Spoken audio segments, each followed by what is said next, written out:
আকাশে মেঘের ঘনঘটা, যে কোনো সময় বৃষ্টি নামবে। উত্তরবঙ্গের এক সীমান্তবর্তী জনপদ শাপলাপুর।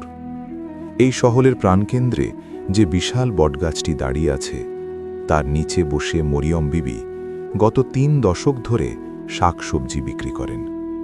তার বয়স হয়েছে, চেহারায় বয়সের রেখাগুলো গভীর খাদের মতো বসে গেছে, কিন্তু শরীরের হাড়গুলো এখনও ইস্পাতের মতো শক্ত।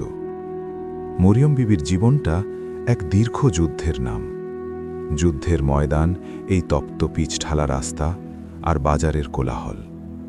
২৫ বছর আগে যখন তার স্বামী মারা যান, তখন কোলে ছিল দুধের শিশু আবরার। আজ সেই আবরার শহরের বড় সাহেব, অনেক বড় অফিসার।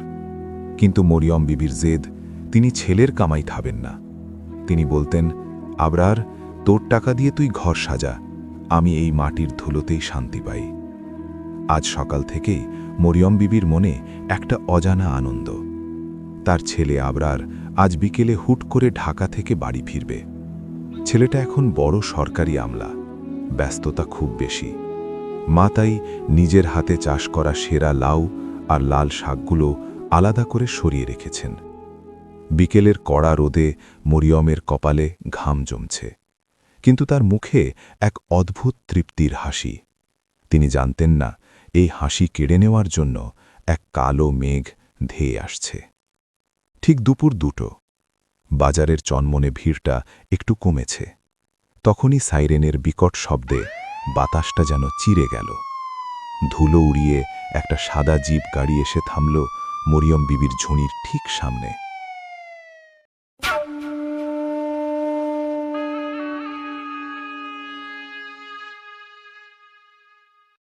গাড়ি থেকে নামলেন থানার ইনচার্জ ওসি সাজ্জাদ হায়দার। মানুষটার শরীরটা মেদবহুল, চোখে কালো চশমা আর হাঁটা চলার মধ্যে এক চরম অহংকার। সাজ্জাদ হায়দার এই এলাকার এক মূর্তমান আতঙ্ক। তার ক্ষমতার দাপটে বাঘে মহিষে এক ঘাটে জল খায়। তার হাতের লাঠিটা যেন যমদূতের ইশারা। তার সাথে নামল আরও ৩-৪ জন সিপাই। ওসি সাজ্জাদ পান চিবোতে চিবোতে মরিয়মের দোকানের সামনে গিয়ে দাঁড়ালেন। কিরে বুড়ি, আজ মাল কেমন এনেছিস? সব তো দেখি হলদে হয়ে গেছে। মরিয়ম বিবি শান্ত স্বরে বললেন, না বাবা, সব সকালে নিজের জমি থেকে তোলা টাটকা জিনিস। সাজ্জাদ হায়দার কোনো উত্তর দিলেন না। তার ইশারায় সিপাহীরা বড় বড় কয়েকটা ব্যাগ নিয়ে মরিয়মের সবচেয়ে ভালো সবজিগুলো তুলে নিতে শুরু করল। প্রায় 10-12 কেজি ওজনের সবজি ব্যাগে ভরা হলো। মরিয়ম বিবি দেখছিলেন তার সারা দিনের পরিশ্রমের ফসলগুলো চোখের সামনে বিনা পয়সায় চলে যাচ্ছে। তিনি বুক বেঁধে সাহস সঞ্চয় করে বললেন, বাবা, সবজির দামটা তো প্রায় 700 টাকা হয়, যদি দিয়ে দিতেন। কথাটা শোনা মাত্র ওসির চোখের চশমাটার নিচে নেমে এলো। বাজারের চারপাশটা হঠাৎ যেন নিস্তব্ধ হয়ে গেল। টাকা? তুই আমার কাছে টাকা চাস? এই এলাকায় আমি কে জানিস? আমার হুকুমে এখানে পাতা নড়ে, আর তুই সামান্য এক সবজিওয়ালি হয়ে আমার কাছে হিসাব চাচ্ছিস? বাবা, আমি গরিব মানুষ, এই টাকাটা না পেলে কালকের মাল তুলতে পারবো না, মহাজন আমাকে চোর বলবে। সাজ্জাদ হায়দার এবার রাগে হিতাহিত জ্ঞান হারিয়ে ফেললেন। তিনি তার হাতের ভারী লাঠি দিয়ে সজোরে মরিয়মের সাজানো সবজির ঝুড়িতে বাড়ি মারলেন। ঝুড়িটা ছিটকে রাস্তার ড্রেনের কাছে পড়ল। রক্তবর্ণের টমেটোগুলো ওসির ভারী বুটের নিচে পিষ্ট হয়ে ড্রেনের নোংরা জলের সাথে মিশে গেল। মরিয়ম বিবি আর্তনাদ করে উঠলেন, ও আল্লাহ, এ তুমি কি করলে বাবা? আমার রিজিকের উপর লাথি মারলে। তিনি কাঁদতে কাঁদতে মাটিতে লুটিয়ে পড়া শাকগুলো কুড়োতে গেলেন, কিন্তু ওসির রাগ তখনও কমেনি। আজকের পর যদি তোকে এই বাজারে দেখি, তবে সবজি নয়, তোকে সোজা জেলে পাঠাবো, তখন বুঝবি কার কাছে টাকা চেয়েছিলি। পুলিশের গাড়িটা ধুলো উড়িয়ে চলে গেল। বাজারের শত শত মানুষ দাঁড়িয়ে দেখল, কিন্তু ওসির ভয়ে কেউ এগিয়ে আসার সাহস পেল না। ড্রেনের ধারে পড়ে থাকা রক্তাক্ত মরিয়ম বিবি তার পেশা সবজিগুলো বুকে আঁকড়ে ধরে গগনবিদারী কান্নায় ভেঙে পড়লেন। সেই কান্না বাজারের আকাশ বাতাসকে ভারী করে তুলল। কিন্তু কেউ খেয়াল করেনি, বাজারের এক কোণে দাঁড়িয়ে এক যুবক তার মোবাইল ফোনে পুরো ঘটনাটি ভিডিও করছিল। সেই যুবকটি ছিল রাতুল। সে ভিডিওটি সাথে সাথে সোশ্যাল মিডিয়ায় আপলোড করে দিল। মুহূর্তের মধ্যে আগুনের মতো ছড়িয়ে পড়ল সেই দৃশ্য। হাজার হাজার মানুষের অভিশাপ আর ক্ষোভ আছড়ে পড়ল সাজ্জাদ হায়দারের উপর। বিকেল গড়িয়ে সন্ধ্যা। ঢাকা থেকে সেই জনপদের দিকে একটি কালো কাঁচের দামি গাড়ি এগিয়ে আসছিল। গাড়ির পেছনের সিটে বসে ল্যাপটপে কাজ করছিলেন এক যুবক, আবরার আহমেদ। তিনি এই জেলার নতুন নিযুক্ত জেলা প্রশাসক, ডিসি। আজই তার কর্মস্থলে যোগ দেওয়ার কথা, কিন্তু মাকে চমকে দেবেন বলে তিনি কাউকে কিছু জানাননি। হুট করে তার ফোনে একটা নোটিফিকেশন এলো। তার ব্যক্তিগত সচিব পিএস তাকে ফোন করে বললেন, স্যার, ফেসবুকে একটা ভিডিও খুব ভাইরাল হয়েছে, আপনার নতুন কর্মস্থলের ঘটনা। একজন পুলিশ অফিসার এক বৃদ্ধা মায়ের উপর খুব অমানবিক আচরণ করেছেন। ভিডিওর প্রথম কয়েক সেকেন্ডেই আবরারের পৃথিবীটা যেন থমকে গেল। স্ক্রিনে যাকে রক্তাক্ত অবস্থায় লাথি মারতে দেখা যাচ্ছে তিনি অন্য কেউ নন, তার নিজের গর্ভধারিণী মা। আবরারের কানের কাছে যেন বাজ পড়তে লাগল। তার চোখের সামনে ভেসে উঠল শৈশবের সেই দিনগুলো, যখন মা সারাদিন রোদে পুড়ে তাকে খাইয়েছেন। আজ সেই মায়ের কপালে রক্ত। আবরারের চোখ দিয়ে জল পড়ল না, বরং তার চোখ দুটো পাথরের মতো কঠিন হয়ে গেল। ড্রাইভারকে গম্ভীর গলায় বললেন, গাড়ি ঘোরাও, সোজা শাপলাপুর থানায়। স্যার, আমরা তো সার্কিট হাউসে যাচ্ছিলাম। আমি যা বলেছি তাই করো, সোজা থানা। আবরার তার দামি কোট আর টাই খুলে ফেললেন, পরলেন একটি সাধারণ সুতির পাঞ্জাবি আর মাথায় একটা টুপি। তিনি আজ ডিসি হিসেবে নয়, একজন সাধারণ মাজলুমের সন্তান হিসেবে থানায় ঢুকবেন। তার মনে তখন প্রতিহিংসার আগুন জ্বলছে, কিন্তু বাইরে তিনি একদম শান্ত। সন্ধে 7টা। থানায় বসে ওসি সাজ্জাদ হায়দার তার পেটোয়া বাহিনীদের নিয়ে আড্ডা দিচ্ছিলেন। ভিডিও ভাইরাল হওয়ার খবর তার কানেও গেছে, কিন্তু তার মধ্যে কোনো ভ্রুক্ষেপ নেই। তিনি হাসতে হাসতে বলছিলেন, আরে এসব ভিডিও দিয়ে আমার বাল ছিঁড়বে? উপর মহলে আমার হাত অনেক লম্বা। ঠিক সেই মুহূর্তে থানায় প্রবেশ করলেন আবরার। গায়ের পাঞ্জাবিটা একটু ধুলোমাখা, চোখে মুখে ক্লান্তির ছাপ। তিনি একদম সাধারণ মানুষের মতো ওসির রুমের সামনে গিয়ে দাঁড়ালেন। এই বেটা, ভেতরে যাস কেন? বাইরে থাক। স্যার, আমার একটা নালিশ আছে, খুব জরুরি। আরে আসতে দে, দেখি আবার কোনো বিচার প্রার্থী এলো। ওসি সাজ্জাদ তাকে দেখে তাচ্ছিল্যের হাসি দিয়ে বললেন, কি চাই তোর?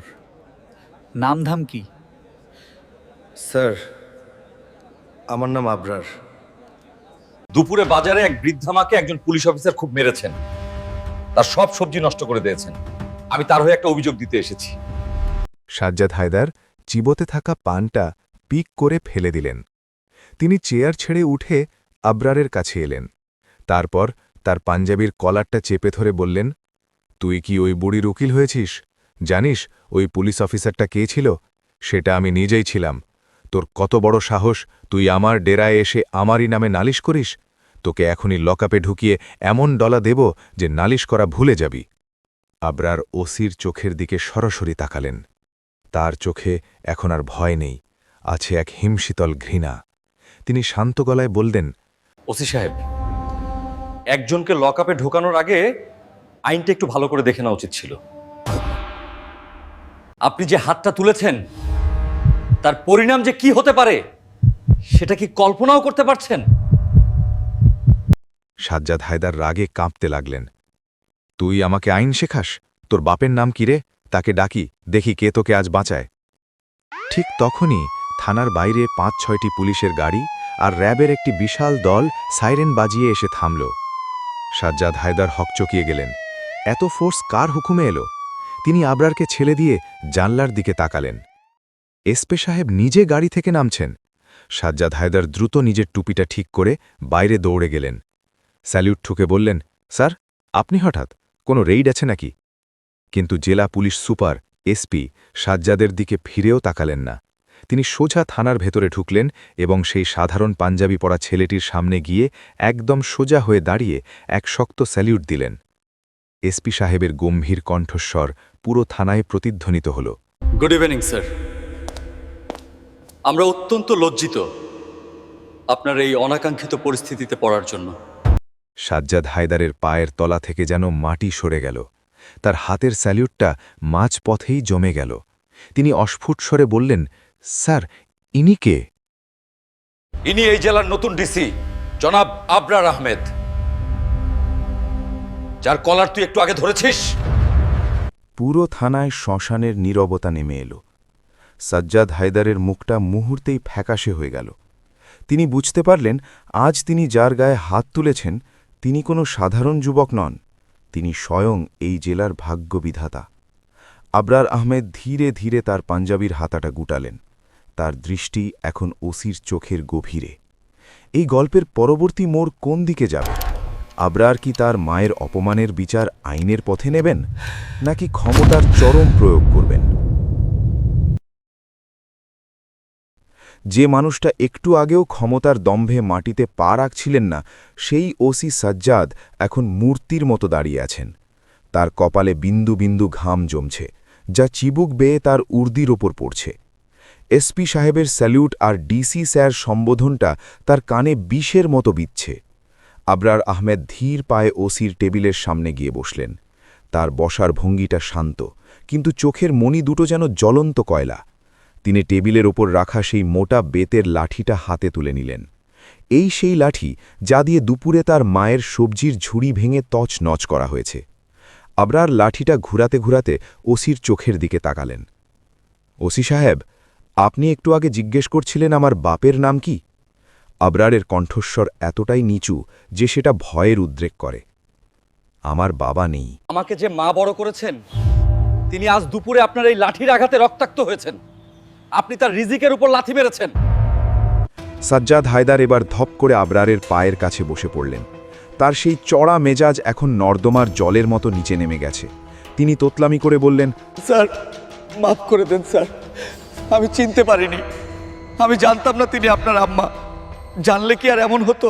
আবরার হঠাৎ টেবিলের ওপর জোরে এক চাপড় মারলেন। বিকট শব্দে পুরো থানা কেঁপে উঠল। চিনতে পারেননি মানে? তার মানে আপনি বলতে চাচ্ছেন যদি তিনি ডিসির মা না হয়ে সাধারণ কোনো বৃদ্ধা হতেন, তবে তার উপর লাথি মারাটা জায়েজ ছিল? একজন পুলিশের কাজ কি মানুষের সেবা করা, নাকি অসহায় মানুষের পেটে লাথি মারা? এসপি সাহেব পাশে দাঁড়িয়ে হাত কচলাচ্ছেন। তিনি বুঝতে পারছেন আজ বড় ধরনের ঝড় বয়ে যাবে। তিনি নিচু স্বরে বললেন, স্যার, আমি সত্যি দুঃখিত। এই ওসির বিরুদ্ধে আগেও অনেক অভিযোগ ছিল, কিন্তু প্রমাণের অভাব।